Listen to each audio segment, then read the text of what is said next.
জীবনে মানসিকভাবে শক্ত হওয়াটা দরকার।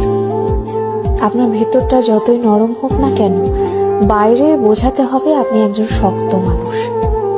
শক্ত হতে না পারলে আপনাকে প্রতিনিয়ত ঠকতে হবে। নিজের ভেতর আত্মসম্মান বোধ, ইগো কিংবা মূল্যবোধ থাকা উচিত।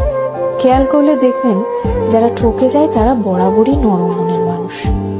শক্ত মনের কাউকে মানুষ ঠকাতে পারে না। সবকিছু রিভেঞ্জ অফ নেচার অর্থাৎ প্রকৃতির প্রতিশোধের উপর ছেড়ে দিতে নেই। কিছু বিষয়ে আপনার নিজেরও প্রতিশোধ নেওয়ার দরকার আছে। যে আপনাকে যতটুকু অবহেলা করে, কষ্ট দেয়, তাকেও সেই পরিমাণ অবহেলা কিংবা কষ্ট ফিরিয়ে দেওয়া উচিত। জীবনে ভালো থাকার জন্য হলেও একটু কঠোর হওয়া দরকার। যে কোনো কিছু সহজে পেয়ে গেলে মানুষ মূল্য দিতে জানে না। মানুষ হিসেবে আপনি সহজ হতে পারেন, তবে সস্তা কিংবা সহজলভ্য হতে যাবেন না। যে আপনাকে যতটুকু দেবে তাকে ততটুকুই ফিরিয়ে দিতে শিখুন, হোক সেটা আঘাত কিংবা ভালোবাসা।